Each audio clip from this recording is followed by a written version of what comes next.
슬라이드에서는 인체에서의 가스 교환에 대해서 말씀드렸습니다. 이번 네 번째 파트에서는 멤브레인 옥시네이터, 즉 인공 산화기에서의 가스 교환은 어떻게 이루어지는지 설명드리도록 하겠습니다.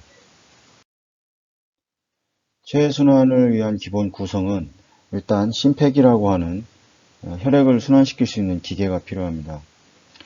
인체에서 심장을 통해 폐와 조직세포에서 가스 교환을 한다면 심폐기를 이용한 체순환에서는 멤브레인 옥시네이터라고 하는 산화기를 통해서 혈액의 가스 교환이 이루어집니다. 그리고 카디오 풀모나리 바이패스라는 용어처럼 심장과 폐를 우회시켜야 하는 주체는 혈액이기 때문에 수술 환자의 혈액을 우회시키기 위해 인조혈관인 튜빙이라는 제품이 필요하게 됩니다. 환자의 혈액을 우회시키기 위해서는 혈관에 삭관할 수 있는 캐뉼라를 이 목적에 맞는 형태로 삭관해서 혈액을 관류시키게 됩니다. 여기에서 이 모든 장비와 인공장치 등은 이 어느 하나 없어서는 안 될 물건들입니다. 앞으로 동영상 강의를 만들면서 모두 다루어야 할 내용들입니다. 이번에는 멤브레인 옥시네이터에 대한 기본적 개념에 대해 말씀드리도록 하겠습니다. 산화기의 기본적인 목적은 조직에서의 세포 흡으로 인해 이산화탄소가 여러 형태로 정맥혈로 빠져나오게 되는데 이 정맥혈에 쌓인 과도한 이산화탄소를 제거하는 목적이 있습니다. 그리고 정맥혈이 폐포를 지나면서 이산화탄소는 제거되고 산소는 완전히 포화되는 것처럼 산화기에서 인위적인 가스 공급을 통해서 산소 분압을 증가시켜 헤모글로빈을 완전히 포화시켜서 동맥혈로 변화시키는 것입니다. 이 산화기가 가스 교환만을 하는 것은 아닙니다. 혈액의 온도 조절과 혈액의 저장 역할을 같이 하게 됩니다. 심장 수술 중 혈액의 저장소는 혈액 손실이 생길 경우 신속하게 보충이 가능하며 이 과도한 혈액 볼륨을 분리할 수 있는 장점을 가지고 있습니다. 그리고 안정적인 관류량을 유지할 수 있습니다.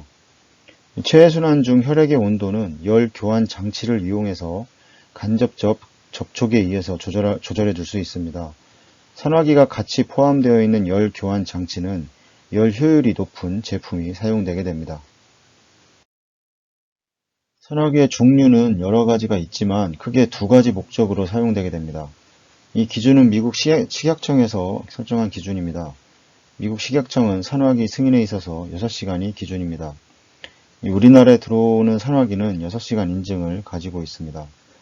체순환이 특별한 생리적 특성 때문에 장기들 사이의 관류가 부적절하게 분포할 수 있는 잠재성이 있습니다. 그래서 대부분의 심장 수술은 이 체순환 동안 허혈성 손상, 즉 하이퍼퓨전 되는 곳을 보호하기 위해서 저체온을 기본으로 적용하고 있습니다. 6시간 이상을 사용해야 하는 제품은 대부분 에크모에서 사용되게 되는데 대부분 유로 인증인 C 인증을 가지고 있습니다. 크게 산화기는 이렇게 두 가지로 분류할 수 있습니다. 그리고 심장 수술에서 환자의 관류량에 따라 산화기를 선택해 주어야 합니다. 관류량에 따른 산화기의 선택 기준은 중요합니다. 관류량에 맞지 않는 제품을 사용하게 되면 과도한 혈 희석으로 인한 문제가 발생할 수 있으며 반대로 충분한 관류량을 보내줄 수 없는 상황이 발생할 수 있기 때문에 이 또한 위험한 상황이 발생할 수 있습니다. 이 부분은 중요한 내용이 많기 때문에 다른 동영상을 통해서 다시 설명드리도록 하겠습니다. 체순환을 시작하게 되면 이 마취과 파트에서는 모든 장치들이 작동을 중지합니다. 그래서 심폐기 파트에서 휘발성 마취가스를 사용해서 마취 심도를 조절하게 되는데 이 과정에 브레인 프로텍션을 강화할 수 있으며 이 체순환 중 퍼퓨전 프레셔를 조절해 줄 수 있는 장점을 가지고 있습니다.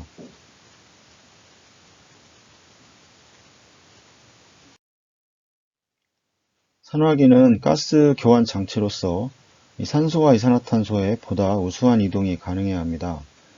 산화기 벤틸레이팅 가스는 메디칼 에어, 산소 그리고 특별한 상황에서 이산화탄소 혼합으로 조절하게 됩니다. 산화기에 들어가는 가스의 혼합 조절은 가스 블렌더, 플로메터, 이날레이션 아나스테시아 캐니스터, 옥시네이터 모니터 등 관련된 튜빙으로 구성되게 됩니다. 이 가스들의 양은 인라인 모니터링 시스템이나 간헐적인 동정맥 혈액을 샘플링하는 방법으로 순환 혈액에서 측정할 수 있습니다. 심장술에서 여러 원인에 의해 혈액 손상이 일어나게 됩니다. 산화기는 혈액 손상을 최소화할 수 있도록 고안되어야 하며 프라임 볼륨을 최소화시킬 수 있도록 고안되어야 합니다. 인공산화기는 기본적으로 외부 물질의 노출을 초래하기 때문에 생체에 대한 작용이 제한되거나 최소화시켜야 합니다. 이 오른쪽 테이블에서 확인해 볼 수 있듯이 인공산화기는 네이티브럼과 많은 차이가 납니다. 일단 면적에서도 많은 차이를 보이는 것을 확인할 수 있습니다. 이 블러드 패스의 넓이는 네이티브 럼보다는 크지만 블러드 패스의 길이는 훨씬 길기 때문에 가스 교환 능력이 많은 차이를 보이게 됩니다. 막의 두께도 마찬가지로 훨씬 두껍기 때문에 분당 최고 산소 전달력을 확인해 보면 많은 차이를 보이는 게 사실입니다. 네이티브 럼은 산소 확산을 위한 거리를 줄이기 위해서 이 적혈구가 일렬 종대로 폐포 모세혈관을 통과합니다. 이 산화기에서는 블러드 패스의 길이가 길기 때문에 이 가스 트랜스퍼를 증가시키기 위해서 블러드와의 접촉하는 멤브레인의 표면을 증가시킬 필요가 있습니다. 결국에는 이 정상적으로 조절한다 하더라도 산화기에서 가스와 혈액 사이의 가스 분압 차이는 존재할 수밖에 없습니다. 이 산화기는 주로 움직이지 않고 마취된 환자에게 단기간 사용하게 고안되었으며 따라서 테이블에서 확인할 수 있듯이 가스 교환을 위한 총 면적은 네이티브 럼의 5% 이하입니다. 인공 산화기는 혈액이 지나면서 가스 교환이 더 오랫동안 할 수 있도록 이 통로 길이를 늘려서 부분적으로 이러한 제한점을 보상하고 있습니다. 이처럼 가스 교환 표면을 혈액에 노출시키기 위해 가능한 시간을 늘리는 것을 듀얼 타임이라고 합니다. 또한 인공 산화기는 산소 확산을 위해서 가스 분압 차이를 최대로 하기 위해서 메디칼 에어와 산소를 섞는 가스 블렌더를 사용하여 21%에서 100%까지 다양하게 산소를 환기시킬 수 있습니다. 하지만 구조적으로 100%의 산소를 공급한다 하더라도 네이티브 럼만큼의 가스량을 전달할 수는 없습니다. 실제로 CPB 과정에서의 장치의 선택은 이 환자의 나이, 몸의 크기, 몸의 구성 요소에 따른 환자의 대사 요구의 추정값에 기초를 두게 됩니다. 마취 정도, 저체온, 근마비 등은 환자의 대사 요구를 감소시키는 이 부가적인 처치들입니다. 이때는 조직세포에서의 가스 교환 요구가 달라짐으로 이런 장치 등을 통해서 조절해 줄 수 있습니다. 참고로 마취를 통한 전신 근육을 사용하지 못하게 하면 이 조직에서의 산소 요구량이 20에서 25% 이상 줄어들게 되는 효과가 생기게 돼서 산소 부족으로 인한 허혈 상태로부터 보호할 수 있습니다. 이 CPB로 유발되는 전신 감염증, 즉 시스테믹 이뮨 리스폰스를 감소시키기 위해 인공산화기에 특별한 코팅이나 처리를 함으로써 시스테믹 이뮨 리스폰스와 관련된 생화학적 연쇄 반응을 줄일 수 있습니다. 실제로 카디오풀모널 바이패스 시작 직후 플래틀리트는 가장 먼저 이 표면에 반응해서 많은 감소를 보이게 됩니다. 실제로 25에서 50%까지 감소한다는 보고가 있습니다. 수술 후 며칠에 걸쳐 회복하긴 하지만 너무 많은 양의 혈소판 감소는 또 다른 문제를 일으킬 수 있습니다. 그래서 회로의 충진 과정에서 알부민을 이용해서 이 표면을 코팅시키는 역할을 기대하고 있습니다. 그림을 단순화시키다 보니 요즘 사용하는 산화기보다는 현재 외국에서 사용되고 있는 이 동맥결 필터, 즉 아트리얼 필터가 삽입되어 있는 그림으로 좀 설명을 드리겠습니다. 요즘 출시되는 산화기는 이 멤브레인 옥시네이터와 열 교환기, 이 아트리얼 필터가 모두 포함돼서 만들어집니다. 단점보다는 장점이 많은 것 같습니다. 이 프라임의 볼륨의 양을 많이 줄일 수가 있습니다. 대략적으로 계산해봐도 300cc 이상을 평소의 양보다 줄일 수 있습니다. 이 생체 적합성을 강화, 즉 이 생화학적 연쇄 반응을 줄이기 위해 코팅의 기술이 더 발전되었습니다. 현재 사용되고 있는 코팅 기술은 엑스코팅, 바이오 코팅, 트릴리움 코팅처럼 회사마다 여러 이름으로 불리게 됩니다. 이 아트리얼 필터가 없어졌기 때문에 공급 상황에서 회로의 셋업에 있어서 이 홀수는 빨라질 것으로 생각합니다.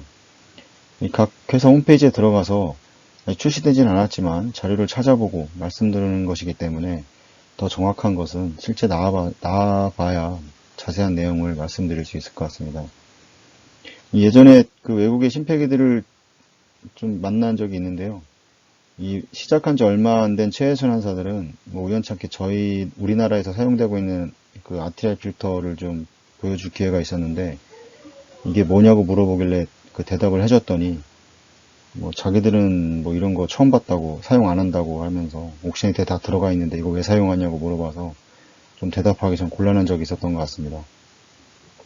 우리나라도 얼른 좀 들어와서 좀 좋은 제품을 사용했으면 좋겠습니다. 먼저 혈액의 방향을 좀 보시면, 이 메인 펌프를 지나서 이 정맥혈의 혈액은 이 위쪽 방향으로 유입되고, 산화된 이 가스 블렌더를 통해서 유입된 산소와 이산화탄소를 통해서 다시 산화된 혈액은 밑으로 빠져나가게 되어 있습니다. 이 현재 사용되고 있는 멤브레인 옥시네이터는 두 가지 타입이 있습니다. 이 현재 사용되고 있는 방식으로 이 혈액이 이 할로 파이버 밖으로 도는, 감싸고 도는 방법과, 예전 방식으로 혈액이 할로 파이버 안으로 들어가고 가스가 혈액을 감싸는 방식이 있었는데, 이 헤모필터의 방식과 비슷하다고 보시면 됩니다.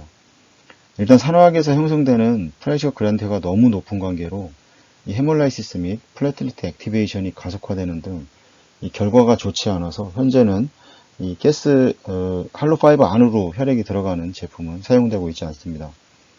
이 인공 산화기뿐만 아니라 혈액이 통과하는 모든 제품에는 각 회사에서 제품이 출시되기 전 여러 가지 검사를 진행하게 됩니다. 우리가 중요하게 생각해야 할 것은, 이 산화기에 이 혈액이 유입되고 빠져나가는 상황에서 이 압력 손실이 일어나게 됩니다. 이 압력 손실은 여러 이유에서 일어나게 되는데, 좀 더 자세한 내용은 나중에 다시 설명드리도록 하겠습니다. 일단 압력 손실이 많다는 것은 결국에는 혈액의 손상과 관련이 있기 때문에 중요하게 생각해야 할 부분입니다. 간단히만 설명해드리면, 이 블러드 인으로 100이라는 플로우가 유입이 됐다고 가정을 했을 때, 블러드 아웃에서 70이라는 플로우가 측정이 되었다면 여기에서 압력 손실은 30입니다. 이 에너지 보존 법칙에 의해서 총 에너지는 어떻게든 보존되게 됩니다. 여기에서 압력 손실 30만큼 블러드 아웃에서의 속도가 증가하게 됩니다.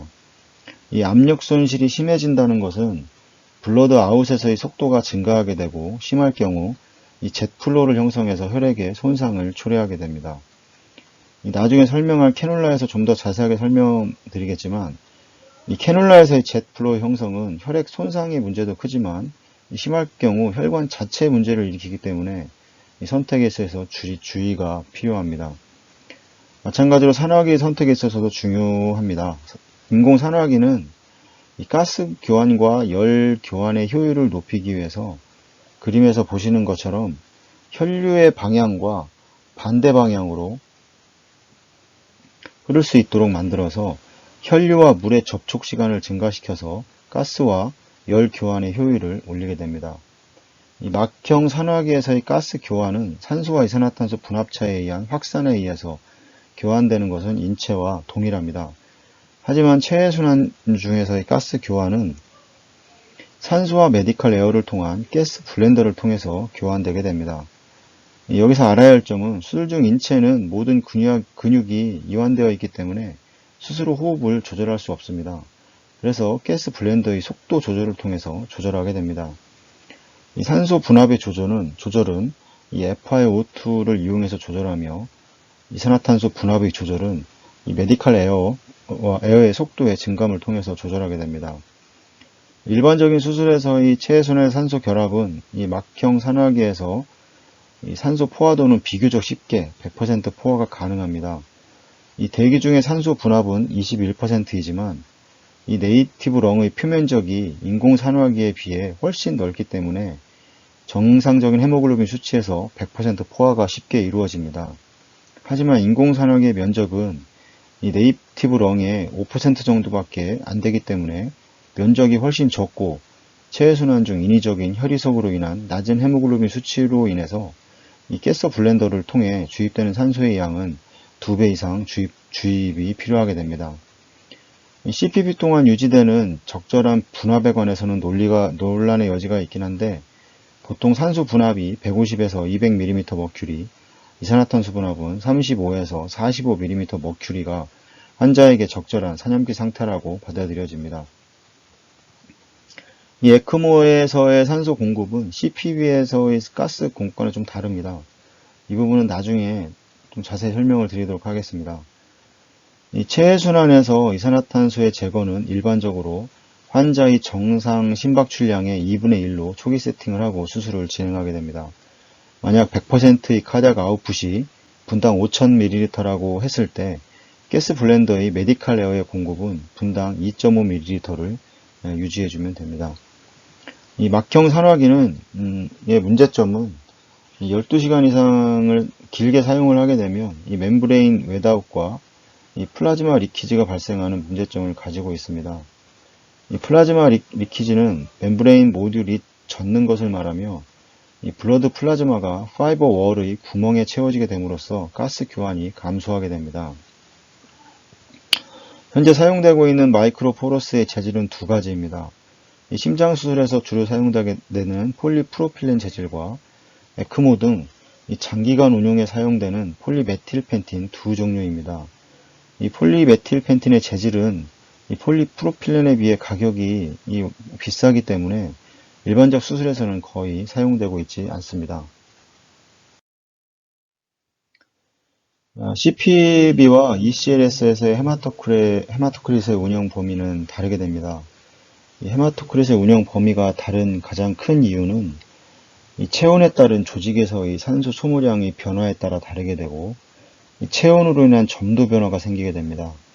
이 CPB에서는 조직에서의 산소 요구량을 인위적으로 줄이기 위해서 이 저체온을 유도해서 수술을 진행하게 됩니다.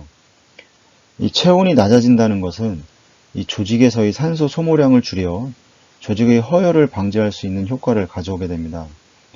이 Q10 룰에 따라 체온이 10도씩 감소할 때마다 이 조직에서의 산소 소모량은 50% 감소하게 됩니다.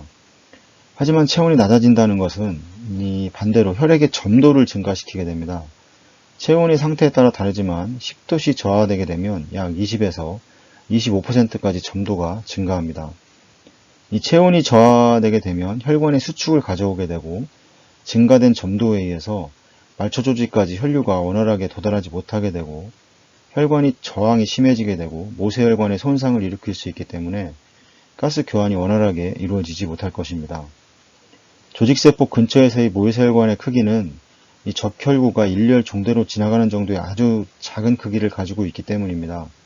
그래서 CPB 운영을 위해서는 인공장치 내의 수액을 이용해서 공기를 제거하게 됩니다. 이 과정에서 혈 희석은 어쩔 수 없이 이루어지게 되는 과정입니다. 이 혈 희석으로 인해 정상보다 현저히 낮은 헤마토크릿을 유지할 수밖에 없으며 이 자체로는 가스 교환에 있어서 문제가 발생할 수 있습니다. 하지만 CPB는 저체온을 유도하는 수술이 대부분이기 때문에 체온 저하로 인한 혈관의 저항 증가와 혈액 점도 상승으로 인해 발생할 수 있는 문제점들을 인위적인 혈 희석이라는 방법을 이용해서 이러한 단점들을 보완해주고 있습니다. 결과적으로 인위적인 혈희석의 장점은 혈액의 비스코시티를 감소시키게 되고 이 레저널 블러드 플로우를 증가시키게 되며 조직의 산소 전달이 증가시키게 되는 장점을 가지게 됩니다.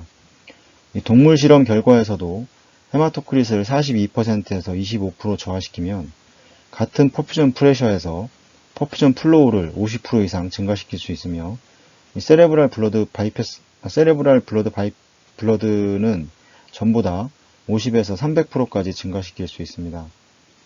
일정한 혈희석과 펌프 플로우를 일정하게 유지했을 때 퍼퓨전 프레셔가 블러드 비스코시티 변화에 정비례한다는 것을 알 수 있습니다. 이 헤마토크릿 레벨에서 산소 전달을 좀 확인해 보면 20%에서 50%까지 분포의 산소 전달은 10%의 감소를 나타냅니다. 낮은 헤마토크릿 범위에서는 이 심박출량을 보상적으로 보상을 해줘야 하며 심박출량의 증가 없는 헤마토크릿의 감소는 이 조직세포의 산소 전달 감소를 가져오게 됩니다. ECLS에서의 헤마토크리스의 정상의 범위는 CPB에서는 다른 값을 가지게 됩니다. CPB 운용 중에는 헤마토크리스의 범위는 일반적으로 알고 있는 정상 범위를 유지해야 합니다. ECLS 운용 중 체온은 정상을 유지해주고 있기 때문입니다. 정상 체온에서 낮은 헤마토크릿은 조직의 산소 전달을 부족하게 만들고 이 혐기성 대사가 진행되게 되며 조직에 젖산이 쌓이게 되는 결과를 가져오게 되고 모든 세포 활동이 저하되게 됩니다. 그래서 에크모 운용 중에는 정상적인 헤마토크릿의 범위를 유지해서 산소와 이산화탄소의 교환을 원활하게 유지해줘야 합니다. 이 에크모는 다른 동영상을 통해서 좀 더 자세히 설명드리도록 하겠습니다. 이번 동영상 강의는 인체와 인공산화계에서의 호흡에 대해서 말씀드렸습니다. 체해순환을 운영하시는데 많은 도움이 되셨으면 좋겠습니다. 감사합니다.